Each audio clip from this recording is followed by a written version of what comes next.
Olá, bem-vindos à nossa live de saúde mental.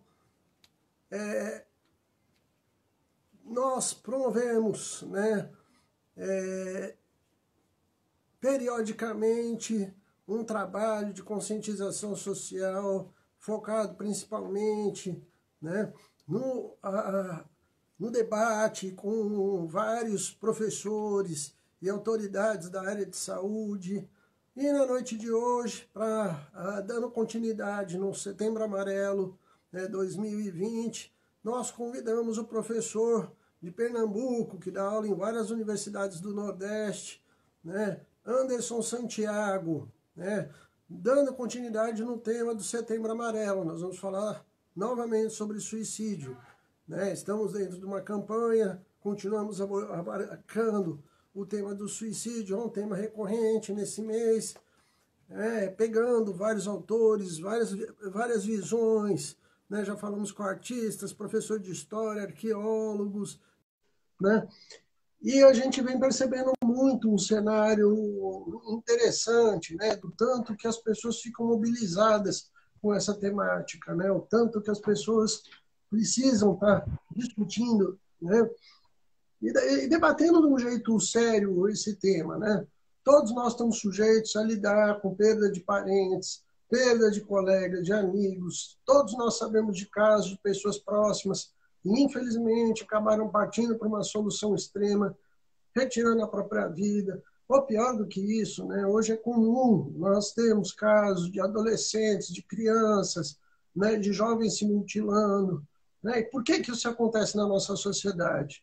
O que cada um de nós pode fazer para tentar minimizar esse problema, Por isso nós convidamos esse excelente professor, que também é um dos supervisores da Clínica Social Brasil, o professor Anderson Santiago, E sempre pedindo, gente, essas lives são gravadas, depois elas descem para o nosso canal no YouTube. E nós pedimos para as pessoas se inscreverem no nosso canal, Estamos crescendo, atingindo cada vez mais pessoas, tentando abarcar esse tema tão delicado de uma forma séria, suave, serena, falando desse estado crítico que, infelizmente, várias pessoas acabam chegando na sociedade. Eu sempre falo que o suicídio ele é um ato de desespero, é a alma que grita, é o choro, é a convulsão do espírito, A pessoa está em desespero, ela parte para tudo ou nada.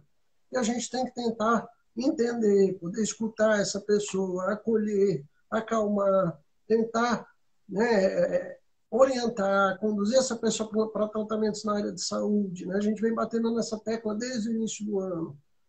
Falta escuta, falta amor, falta empatia. E eu, professor Anderson, o senhor já está aqui? Estou aqui já. Boa noite, bem-vindo! Boa noite, meu nobre. Maravilha, Muito bom estar com o senhor aqui nessa live.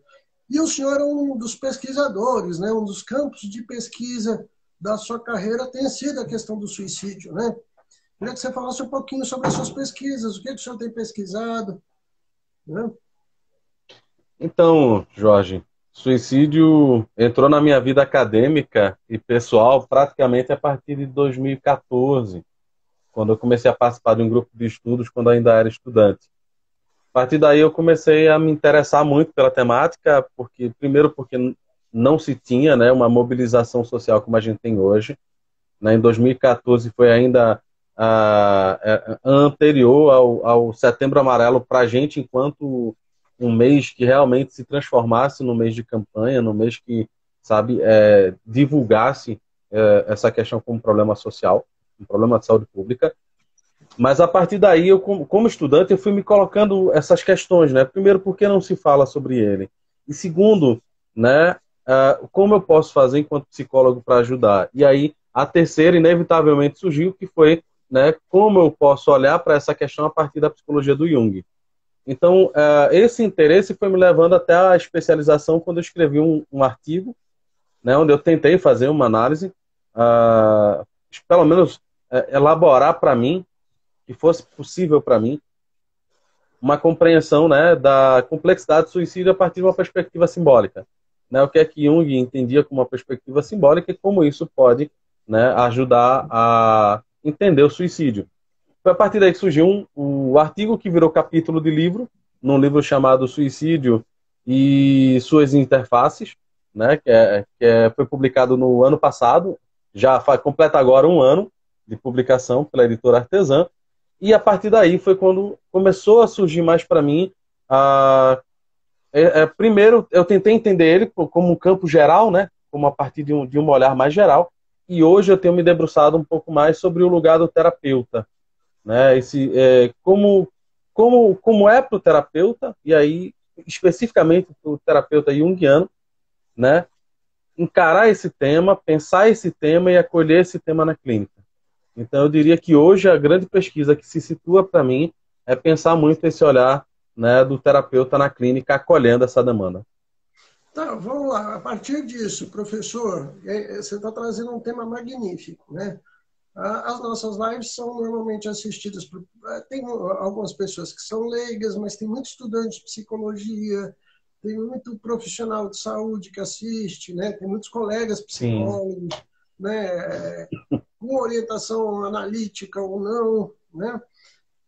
Tá, vamos discutir um pouquinho da técnica. O que você vê hoje de necessário, por exemplo, para alguém que quer se preparar para lidar com essa demanda, né? Porque eu sempre falo que todos nós que estamos com o consultório aberto, de fato, a gente já teria que ter um preparo, né?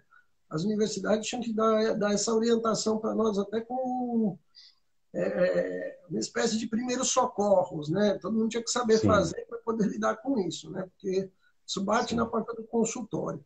Mas em termos de técnica, de preparo, o que o senhor vê que poderia estar sendo feito, né?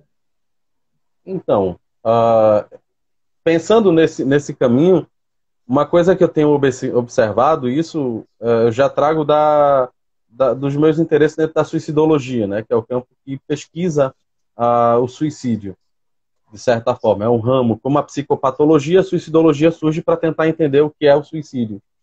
E aí o que eu percebo é que, de fato, como você falou, falta ainda um investimento dentro, aí especificamente para a psicologia, né, mas aí eu também digo para as outras áreas que trabalham diretamente com ele, quais seriam? Né, a medicina clínica geral, né, o psiquiatra que de alguma forma trabalhe num hospital ou num CAPS também, a equipe de enfermagem que vai trabalhar nas urgências e emergências, né, e o próprio psicólogo que dentro de um hospital ele está lá também ofertando a sua cota, né, de contribuição para lidar com essa demanda. O que eu vejo que falta em geral é de fato uma formação que sensibilize os profissionais para entender que lidar com o suicídio hoje, como a gente compreende, não é mais uma coisa de eu não me sinto à vontade. No momento em que a gente compreende que o suicídio se transforma num problema de saúde pública, significa que ele vai bater na tua porta, tu queira que tu não queira. Né? E ele não bate assim, tipo... acontece de um paciente ser encaminhado para você, como acontece comigo, de alguém que já assistiu uma palestra, de alguém que fez um curso comigo, de alguém que assistiu uma entrevista que eu dei, e aí faz, caramba, eu sei uma pessoa que pode ajudar essa pessoa que está pensando em suicídio. E aí me aciona e diz, olha, Anderson, eu estou te encaminhando essa pessoa, ela está passando por um momento difícil, se tu puder ajudar, tu ajuda. Mas às vezes não acontece dessa forma. Às vezes você está lá, a pessoa chega, né, risonha, simpática, e você imagina que o problema dela poderia ser um problema mais existencial, uma coisa aparentemente mais leve, sem tamanha complexidade. E aí, de repente, às vezes na primeira sessão ou lá para a terceira sessão, a pessoa começa a verbalizar. Bom para mim seria que eu não existisse, bom para mim seria eu acordar, eu dormir e nunca mais acordar, né? E aí, se você tiver um pouco de sensibilidade, você já liga o alerta e faz, opa. Tem uma coisa séria aqui. Tem uma coisa que não foi verbalizada no início, mas isso aqui, né? Para quem já tem uma leitura, já diria, opa, peraí, botar minha barbinha de molho aqui, porque aqui parece que tem uma coisa mais séria do que a própria pessoa tá compreendendo ou querendo assumir, né? Mas também pode acontecer da pessoa já chegar na primeira sessão e dizer, olha, eu vim aqui, né? Como já aconteceu comigo, a pessoa na primeira sessão já dizer assim, olha, eu já tentei de tudo, já fiz terapia, já fiz terapia com vários terapeutas, né? Fiz tanta terapia que já estou até meio entendida, então já fiz com TCC, já fiz com psicanálise, e estou vindo aqui porque assim, me disseram que você era muito bom, e assim, se você não resolver, eu já não tenho mais desculpa, né? Eu já posso ir ali e atentar contra a minha própria vida. Né? Então, não há mais essa possibilidade hoje de você dizer eu não quero atender essa demanda.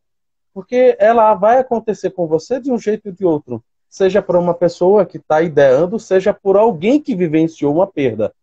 Né? E aí estudos recentes da OMS alteraram uma percepção de que antigamente se acreditava que o impacto de um suicídio poderia atingir no entorno dessa pessoa que atentou contra a própria vida, que foi vítima de um suicídio, né? Poderia atingir em torno de umas 25 pessoas. Hoje, né, se tem uma ideia, principalmente com tudo que a gente já conhece, né, do poder de influência das redes sociais, das mídias sociais, esse número já está na faixa de umas 135 pessoas.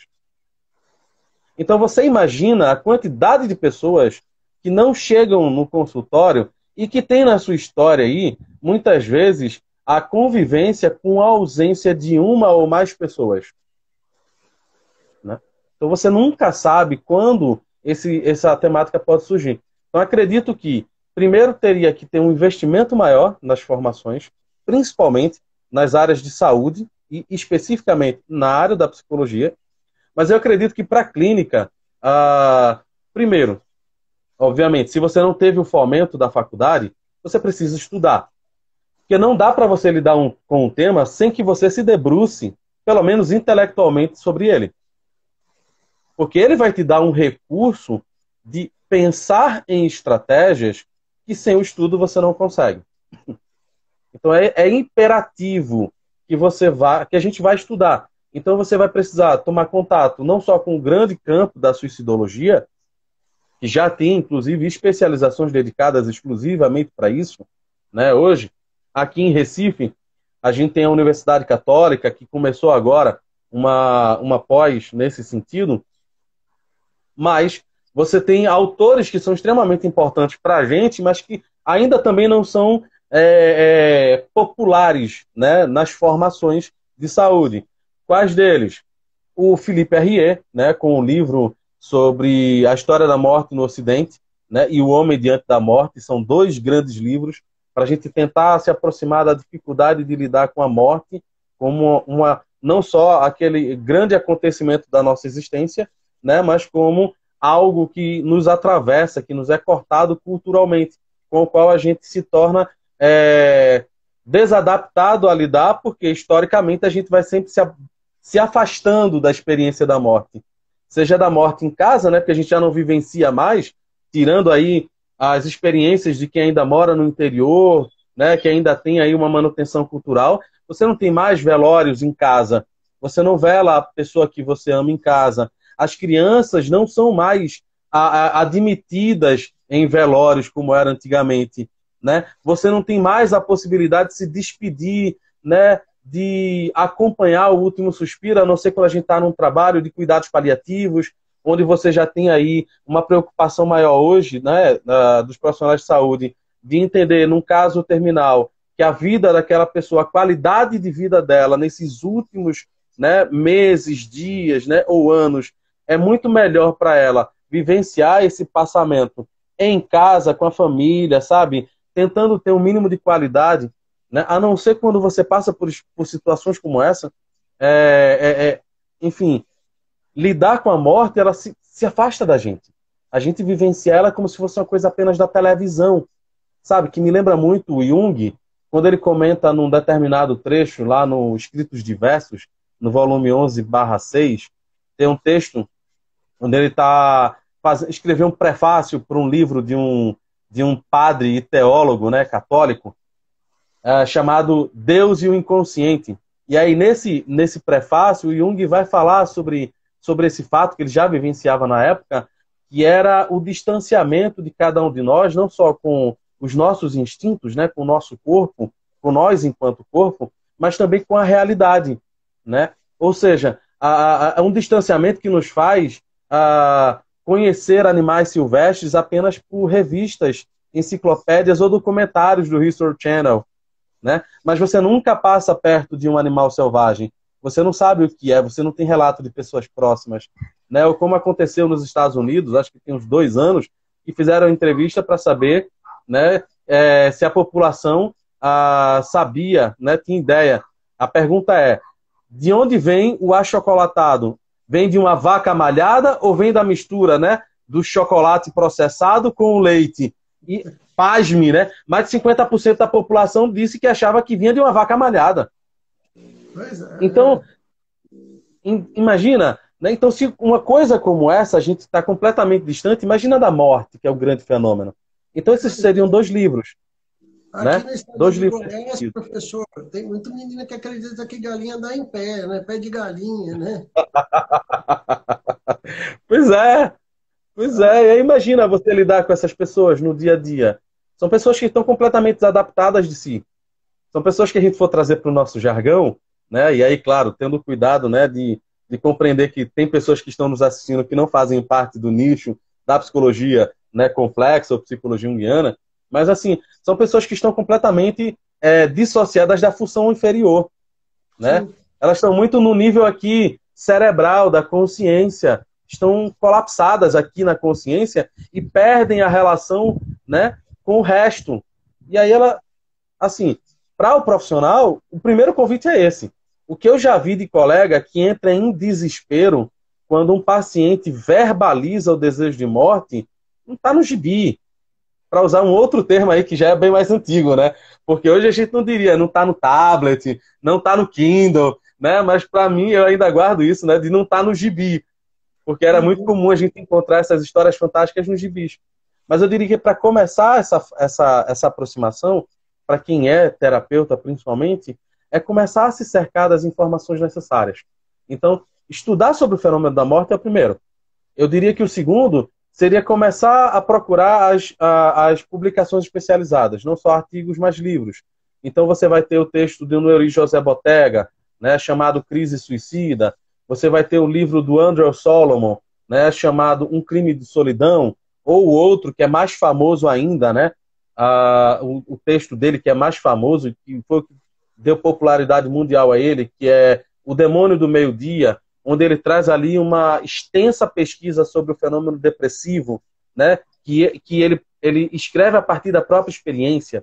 Então ele, como jornalista, experiencia a depressão e a partir do momento em que ele reencontra o equilíbrio, né, o que a gente chamaria de saúde, ele volta, né, a sua atenção para essa temática e começa a escrever. E esse segundo livro dele, Um Crime de Solidão, é extremamente delicado e importante, porque ele traz relatos, né, na forma de breves contos, né, ou ensaios. O primeiro deles, para mim, é o que mais foi chamativo. Por quê?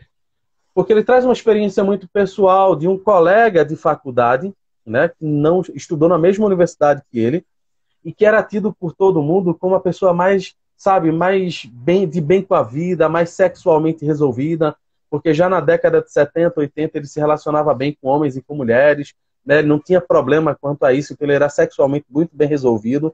Ele é o que a gente poderia chamar hoje de bissexual, com tranquilidade, né? E era um cara assim que estava sempre disponível para todo mundo, sempre sorridente, sempre alegre. E aí ele vai narrando como ele vai descobrindo facetas desse sujeito, sempre disponível, sempre alegre, sempre presente, sempre divertido, né? E que culmina com o suicídio dessa pessoa sempre feliz. Né? Então ele vai narrando com muita sensibilidade o que de fato estava escondido por trás da experiência desse sujeito. Então acredito que essa literatura ela seja o caminho, né, que facilita a compreensão. E aí eu entraria num outro ponto da tua pergunta, que é a percepção clara que a gente tem a partir da suicidologia, e eu diria isso também a partir da psicologia do Jung, primeiramente por essa, né, porque essa vem antes dos estudos mesmo suicidológicos, que não tem clínica, não tem técnica, não tem método específico para lidar com o suicídio.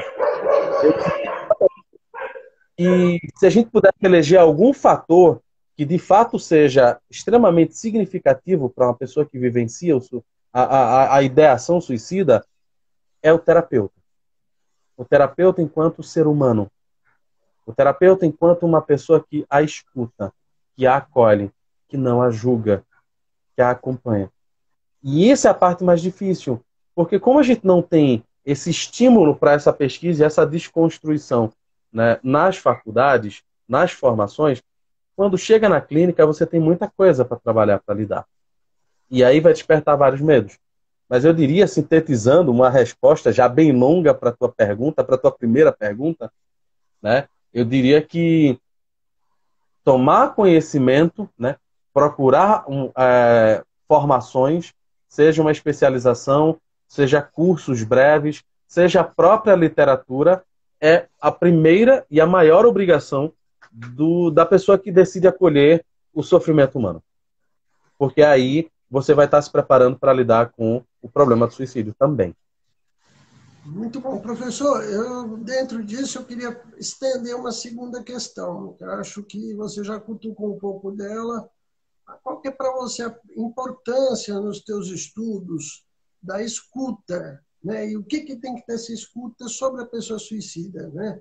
Tanto para uma pessoa leiga, quanto para um profissional de ajuda também, né? O profissional de saúde.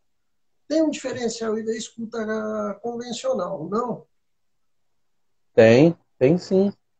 Porque a parte mais difícil, e isso eu falo com especial atenção para colegas que se propõem a falar sobre o suicídio, manda texto, do Bottega, do Bertolotti, de Karina Fukumitsu, que são pessoas dentro do campo da psiquiatria ou da psicologia. Karina, principalmente, ela é suicidologista dentro de abordagens aí de escolas da psicologia. Ela lá da Gestalt terapia, a gente percebe que uma coisa é você ler sobre, ouvir falar sobre. Outra coisa é você estar diante de uma pessoa, e aí eu também estou trazendo casos extremos, né? Mas você está diante de uma pessoa que não exibe, que não emite uma nota de emoção ao falar do desejo de se matar. Uma pessoa que ela esvaziou-se de tamanha forma que ela fala de tirar a própria vida e dos planos de tirar a própria vida, como quem diz, eu vou aqui na esquina comprar o pão para minha mãe, porque ela me pediu. E às vezes dá aquelas pausas. Então, assim, a escuta de alguém que está lidando com a demanda do suicídio, ela tem que ser uma escuta diferente, porque ela precisa ser 100% presente. Você tem que estar com a pessoa, você tem que estar com a pessoa. Não tem como você querer atender um caso como esse, pensando que você vai lidar com uma compulsão sexual. Estou aí, assim, sem nenhum desmerecimento à compulsão sexual. Mas tentando colocar aqui, se a gente pudesse colocar níveis de gravidade, né? Então, assim, a escuta ela precisa ser trabalhada para que você consiga lidar, né, com o que aquele paciente vai demandar. E o desejo de morte, ele faz estremecer a pessoa que realmente não se prepara para escutar isso. Então, é uma escuta que tem que ser diferenciada. E aí eu faria novamente um acréscimo à primeira pergunta. Se estudar profundamente e o mais amplamente possível é uma obrigação, o autocuidado, através da própria análise, é ainda mais obrigatório. Né? Porque eu diria, como Jung, que o paciente só vai até onde o terapeuta consegue ir. Ele repete isso várias vezes ao longo da sua carreira profissional. Ele fala isso num famoso seminário de 1912, que é um seminário onde ele se propõe a apresentar o seu entendimento acerca da psicanálise. Ele fala isso num conjunto de cartas que ele troca com um aspirante a analista, né, e psicanalista também, que era da área da medicina.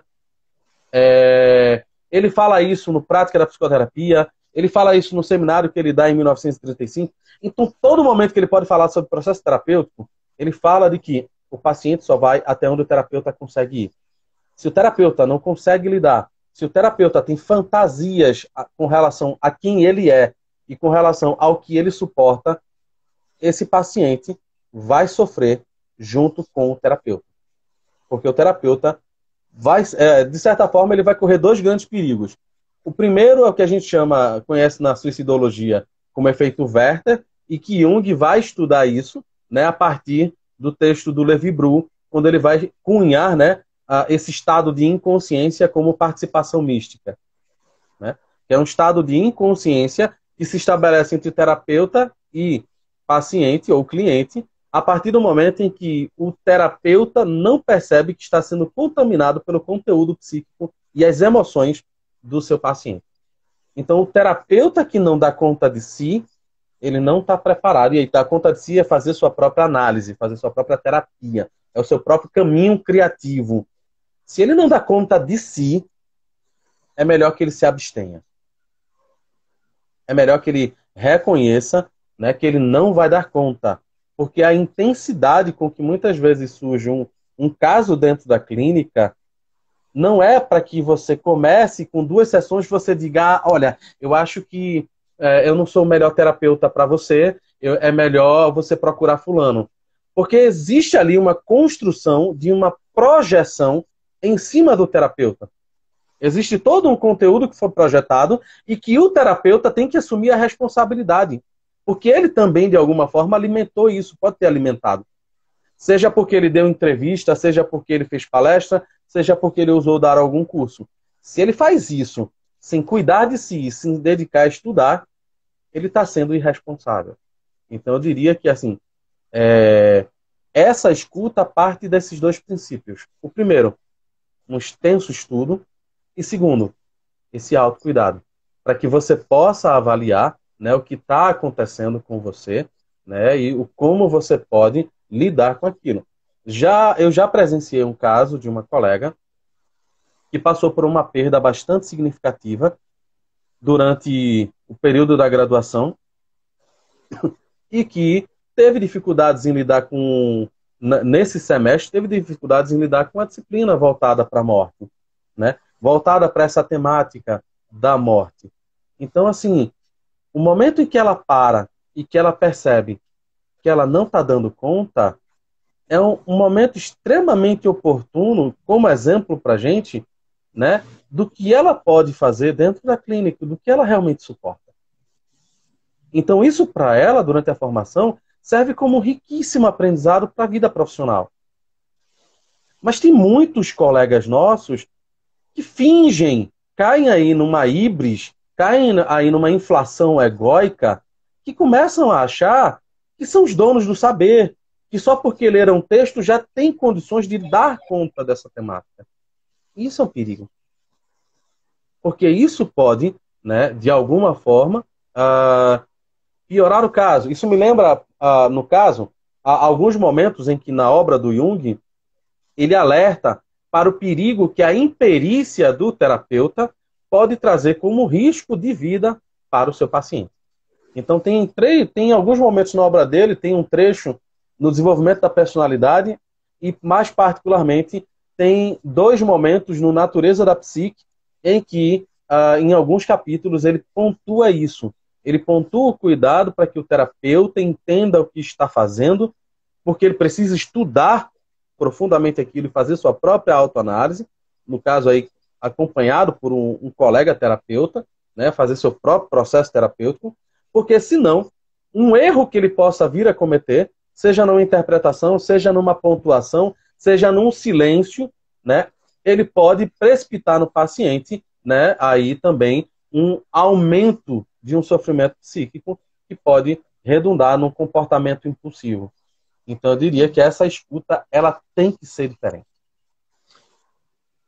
Professor, a gente viu agora na sexta-feira, várias pessoas assistiram o lançamento de um filme que foi agora para a abertura do Festival de Gramado. E é interessante porque o drama da história é um drama que conta a história de uma estudante de psicologia que não quer fazer terapia, não tem condições de fazer terapia, que cai no colo dela, ela tem que atender uma paciente borderline com ideação suicida. Uau. A história toda em cima desse drama, né? O filme é muito contundente, gerou muito impacto, todo mundo que assistiu ficou meio, meu Deus, né? Que rabo de foguete, né? E ilustra muito bem o que você está falando, né? Porque eu falo que o paciente bipolar, agressivo, né? O borderline, o suicida, são casos que exigem demais do terapeuta, né? Porque são pacientes que levam você ao extremo, né? Tanto é que aqui no Instituto, na Clínica Social, a gente vê, né? Às vezes, estagiários que às vezes pegam casos assim que chegam, nós somos uma clínica de porta aberta, né? Então, na frente do paciente que o paciente começa a falar, né? Mesmo que você faça uma triagem antes, às vezes o paciente espera, né? Para abrir a caixinha de... Quando ele senta na frente de alguém que está iniciando, e você vê o impacto do acadêmico, do estudante, né? Falar, não, né? Essa coisa muito forte, né? Que até o filme mostra e ilustra muito bem isso, né? Então, até que foi surpreendente a narrativa nesse sentido, até como alerta para todo mundo que quer estudar nessa área, né? Dentro disso, professor, tem duas questões que também me chamam muita atenção, que eu queria estar dialogando contigo. O papel, o acolhimento dentro dessa escuta, né? E do simbólico também, porque eu vejo que a escuta também do suicídio, ela tem que ser conduzida também para o lado do simbólico, né? Peraí, formula de novo. A primeira pergunta era no sentido do comentário que você fez do filme, né? Exato. Aí Desse lugar dessa colega. Né? E a segunda simbólica. A dificuldade. Então, o papel da escuta, aliás, o papel do acolhimento dentro do receber um paciente com tendência suicida, né? A questão do acolhimento, a questão do trabalhar com o simbólico com esse paciente, né? Pois é, então, nesse primeiro, já entra no que a gente vinha comentando, né? O cuidado do terapeuta, que vai se lançar para a experiência da clínica, de ter uma vasta formação. Tem uma carta que um colega meu chamado Heráclito Aragão Pinheiro gosta muito de repetir do Jung, ele utiliza como baliza, até para uma formação que a gente também oferta, e para o curso de especialização que ele oferta em Fortaleza, existe um trecho onde Jung fala de um currículo mínimo, ou assim, um currículo próximo ao ideal que ele imagina para uma pessoa e para a clínica, né? E aí, para ser analista, a gente poderia até dizer analista junguiano, como Jung poderia pretender. O primeiro, veja, e isso tem tudo a ver com essa sua pergunta. O primeiro seria um extenso e profundo conhecimento das psicopatologias, né? E das discussões psiquiátricas de época, e aí a gente pode dizer da nossa época hoje, né? Porque Jung fala isso da época dele, mas a gente transpõe para nossa como exigência para nós hoje. O que é que está sendo discutido entre DSM e CID, né? Não só na sua quarta versão, mas principalmente agora na sua quinta versão, né? Que impactos isso traz para a nossa prática clínica, né? Um extenso conhecimento, e aí falando do psicólogo, né? De avaliação psicológica e psicodiagnóstico, que são duas defasagens que eu vejo também dentro do campo, fora os conhecimentos de antropologia, mitologia, filosofia, né? Uma boa formação filosófica. Isso tudo, de certa forma, deveria ser também obrigatório para nós, que passamos por nossas formações, né? Para nós que nos dedicamos ao ofício do acolhimento. Quando a gente não tem isso durante a graduação, a gente precisa correr atrás disso depois da graduação, por conta própria. Então, se eu não assumo esse local de busca de conhecimento, a gente vai criar também uma dificuldade para lidar com qualquer tipo de problema que surja. Porque e eu já vi isso, até porque já aconteceu também comigo isso no iniciozinho da minha carreira profissional, se a gente fica esperando a que surja uma demanda para a gente se preparar, a gente não dá conta de atender o paciente.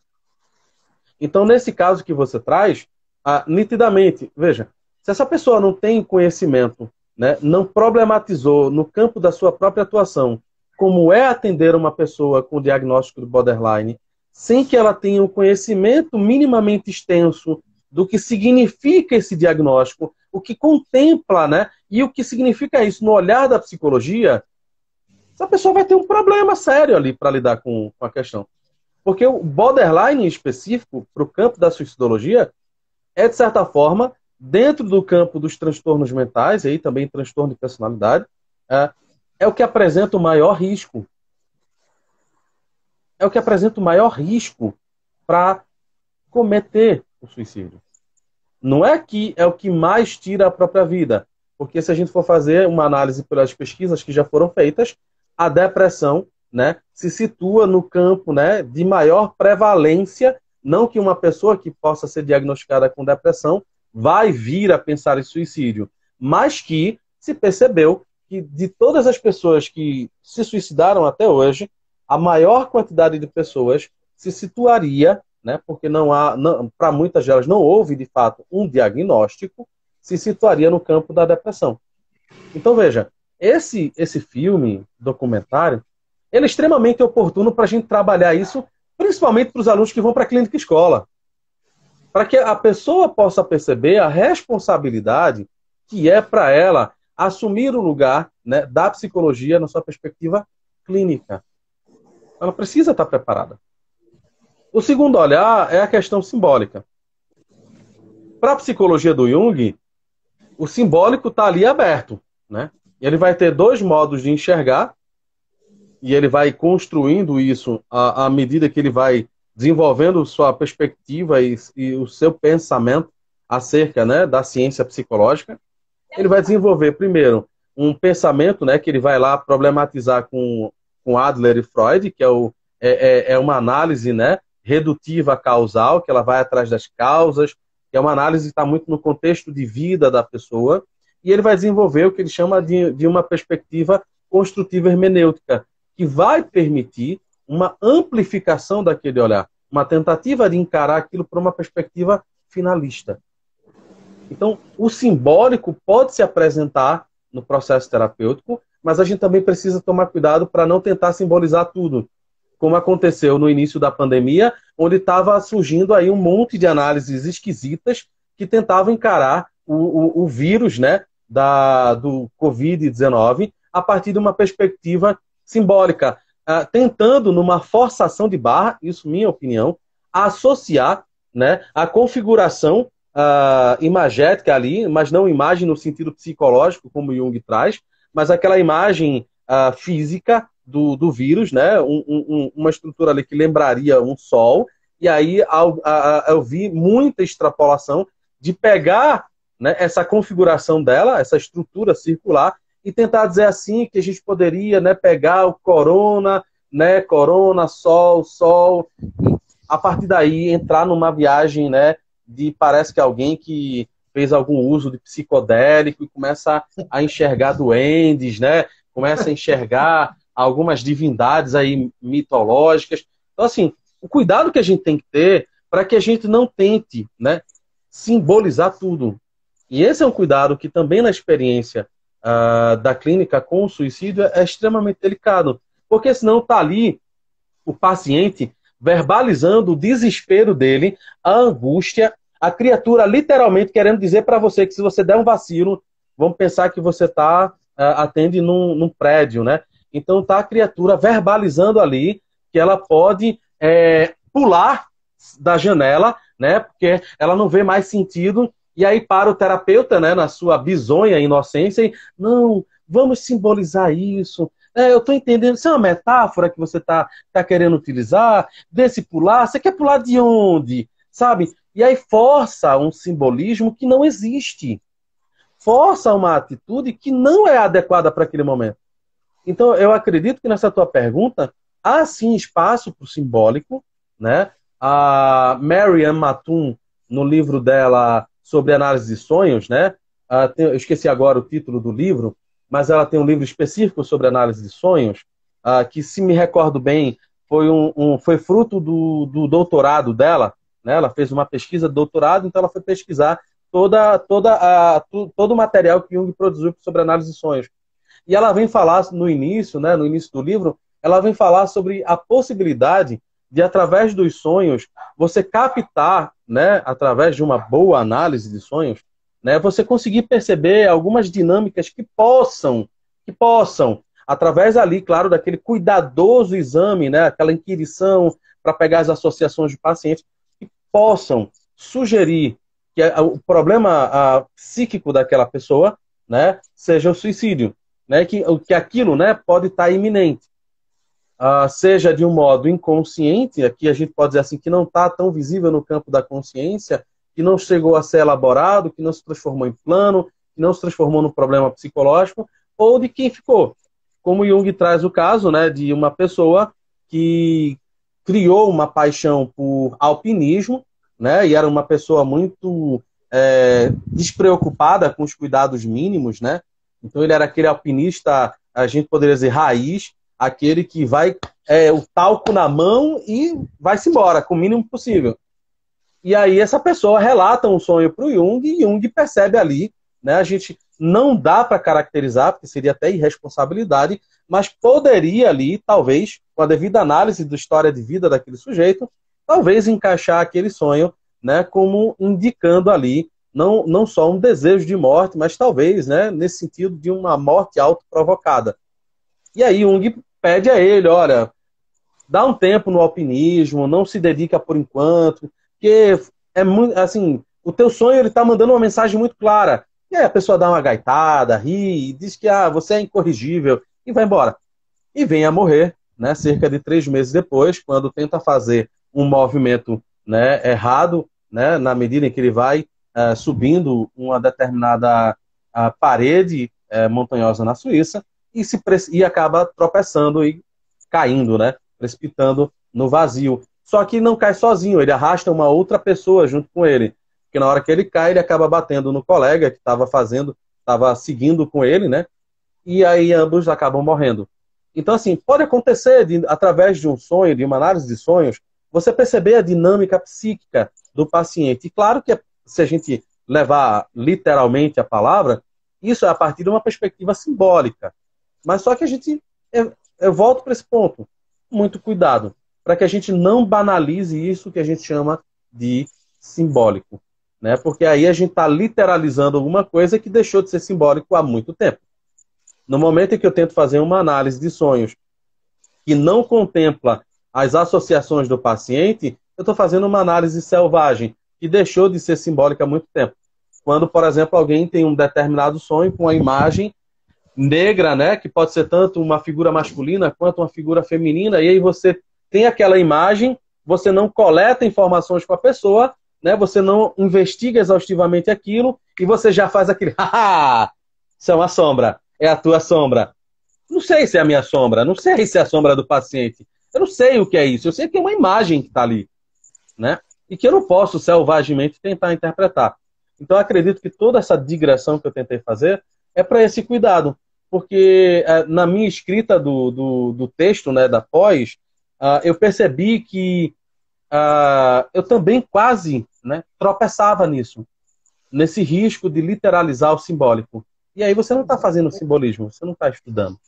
Né? Que aí onde eu brinco que a psicologia ela pode cair no analfabetismo funcional, de atravessar o simbólico enquanto sinal, e não como símbolo, né? Exatamente. Exatamente. E aí a gente tem a morte do símbolo, a gente tem a morte da riqueza daquilo, ao mesmo tempo que a gente a gente dá simplesmente mostra da nossa inaptidão.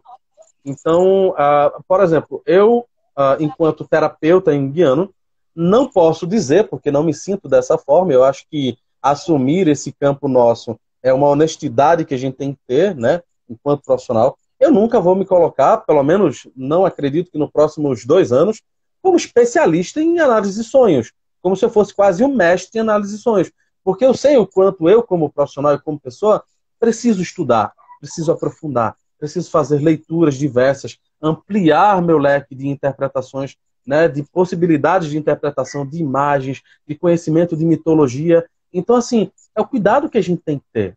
A gente parte desse chão. Eu preciso saber até onde eu consigo caminhar para que eu possa oferecer isso com segurança. É o meu mínimo necessário para oferecer para o meu paciente.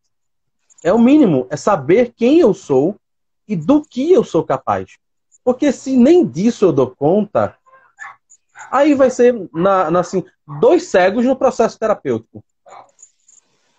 E dois cegos com um ego infladíssimo, né? Achando que é o bambambam. Bam, bam.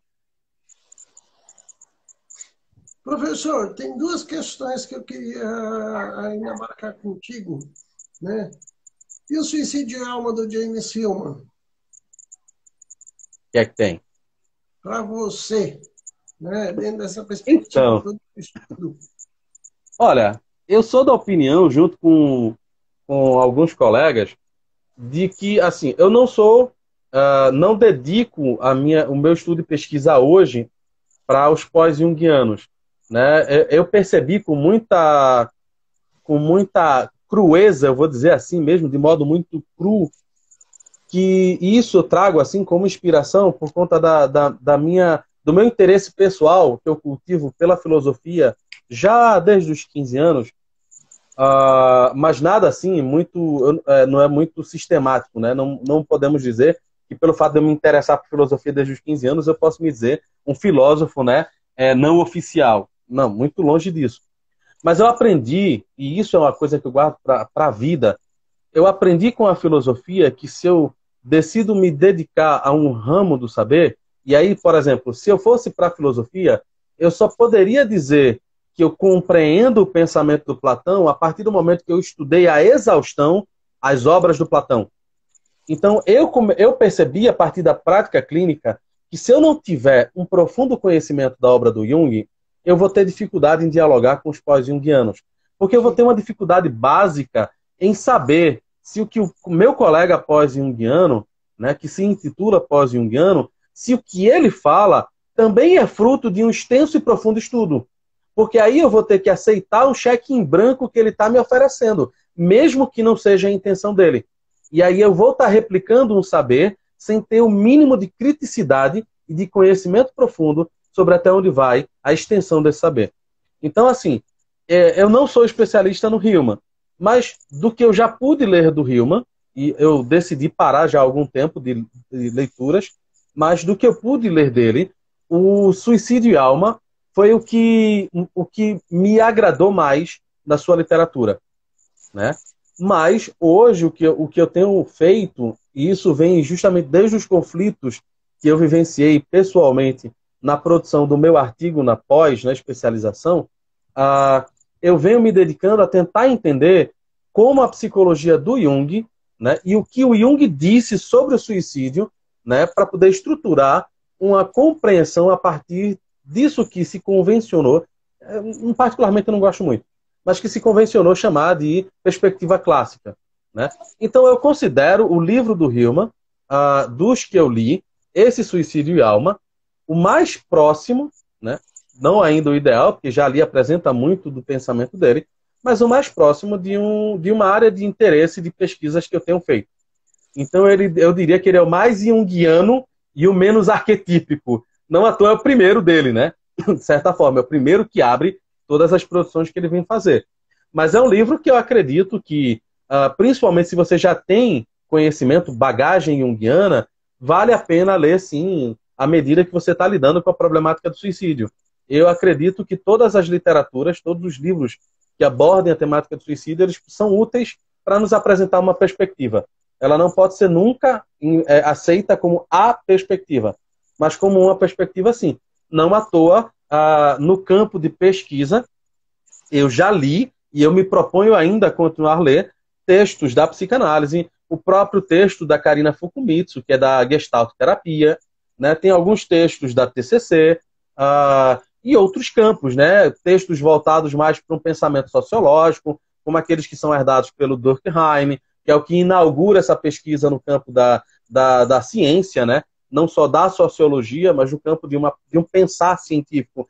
Ele inaugura, né, essa pesquisa com o livro dele, publicado em 1897, né, sobre o suicídio, que inaugura também um outro campo que, para nós, dentro da psicologia do Jung, é extremamente fecundo, né, porque o Durkheim ele vai estudar os impactos, né, não só do social, mas da religião como fato social. Então ele já introduz no campo da pesquisa um fator extremamente importante para a gente, mas que hoje é alvo de um preconceito, né, infantil, que é o de você não estudar a temática da religiosidade, né, nas academias. E aí você tem um problema sério, que é pessoas que aparecem na clínica com demanda religiosa para a qual, assim como o suicídio, os terapeutas muitas vezes, né, acabam não estando bem preparados. E aí é um cuidado que a gente tem que ter. Mas eu acho que para quem tem o interesse de se dedicar a estudar, né, a temática do suicídio, eu não excluiria a obra do Hillman. Eu colocaria, sim, entre as obras, só que aí dentro do campo junguiano eu sempre recomendaria a pessoa a que ela buscasse, né, um mínimo de informação rigorosa e epistemologicamente adequada sobre a compreensão do Jung, né, a partir das suas estruturações, dos seus conceitos, para que pudesse ler o Hillman mais adequadamente, nesse sentido. É uma opinião bem particular, porque eu conheço vários colegas que estão até se propondo a falar sobre suicídio, né, e que têm Hillman em alta conta. Então, assim, eu coloco de fato essa minha honestidade intelectual de dizer que Hillman não é minha preferência de estudo, mas eu também não desconsidero a liberdade das pessoas de construir o seu saber. Eu acho que a pessoa tem que procurar construir aquilo que lhe afiniza. Mas se ela guardar sempre esse interesse genuíno, essa honestidade intelectual de aprofundar, vai ser fabuloso. Ela vai se tornar um profissional mais preparado para acolher esse sofrimento. Muito bom, professor. A gente está entrando nos nossos 10 minutos finais, porque aqui pelo Instagram, quando a gente encosta num tempo exato, ele despenca, né? Ele derruba a gente. Mas até é legal, porque o papo fica mais dinâmico. A gente dá uma condensada um pouco em algumas ideias e a coisa flui bem. Professor, na sua concepção clínica e até teórica, por que você... por qual motivo hoje o suicídio ampliou tanto, né? Então, eu vou tentar uma resposta sucinta, tá? Porque essa é uma pergunta que é mais ampla do que aquela primeira que eu respondi. Mas eu acho que é um conjunto de fatores. Primeiro, desde o momento em que a OMS sinalizou, né, colocou o suicídio como problema do dia, né, e começou a desenvolver ações para melhorar a qualidade dos dados, né, e aí no caso a gente chama a atenção para a epidemiologia, né, a gente conseguiu começar a mensurar qual o real tamanho do suicídio, né? Qual o impacto dele, qual a real profundidade e extensão dele na sociedade. Então, acredito que hoje ele tem começado, né, a se tornar cada vez mais impositivo dentro da área de saúde, e aí também em saúde mental, porque à medida que a qualidade dos dados vai aumentando também uma compreensão da sua problemática. Então, a gente sai de dados obscuros, né? A gente ainda tem muito problema com dados. A subnotificação ainda é um problema extremamente danoso para uma dimensão real. Só para ter uma ideia, alguns estudos indicam que se a gente tem dados que nos fornecem uma compreensão de que mais ou menos quase 1 milhão de pessoas tiram sua vida, né, todo ano, se tem uma ideia de que por conta da subnotificação, esse dado poderia ser até 3 vezes maior. Porque a gente tem dificuldades também, não só... existem casos em que a própria família encontra um modo, né, de tentar ocultar que ali foi um suicídio e coloca ali, né, a quantidade de morte, causa ignorada, né, onde você altera de fato a causa mortes, mas também tem o caso, né, de algumas situações mais delicadas, quando uma pessoa morre afogada, quando morre num acidente, né? Quando morre em alguma outra situação em que você não tem certeza de que aquilo foi um acidente ou que aquilo foi, de fato, suicídio. E, para mim, um caso bem emblemático nesse sentido é relatado pelo Renato Russo, né? Numa música lá do CD A Tempestade, ele vem falar sobre um jovem chamado Johnny, né? E toda a música gira em torno desse jovem que era o amigo de todo mundo, era o cara popular, era o cara que tinha um carro maneiro, né? Era o cara que sabia tocar violão, sabia cantar. Então, assim, ele era aquele protótipo de garoto, né, daquele popular das escolas.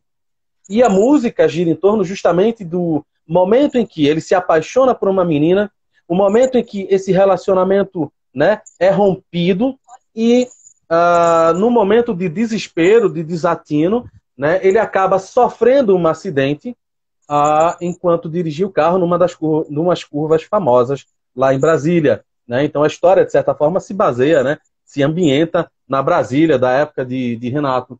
E aí Renato, com muita argúcia, eu diria até que sabedoria ou perspicácia, né, ele coloca a seguinte dúvida dentro da letra: eu não sei se Johnny morreu num acidente de carro ou ele morreu por causa de um coração partido.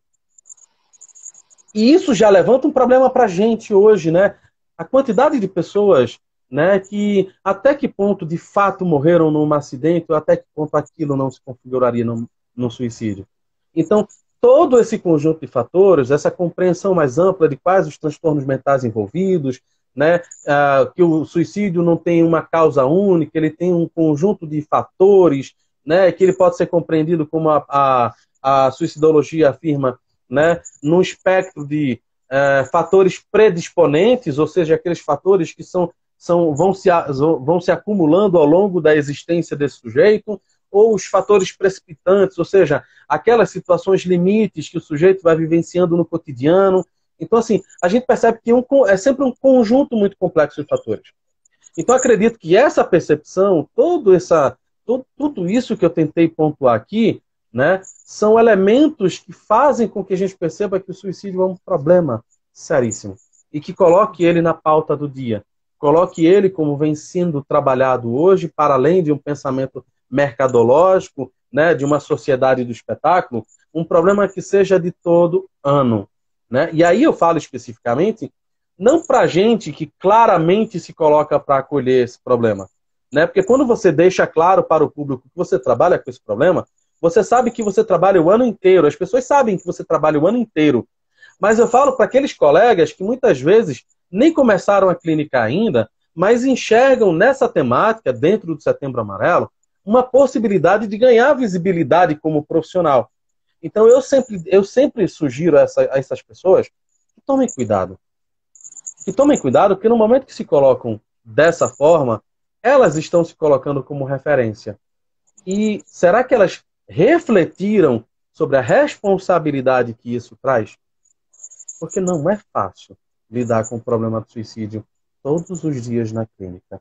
Encarar aquela pessoa que deseja desesperadamente, por conta de todo um contexto, como eu tentei enfatizar, né, multifatorial, que deseja a morte. A maioria das pessoas não tem a mínima ideia do que é lidar toda semana com essa mesma pessoa.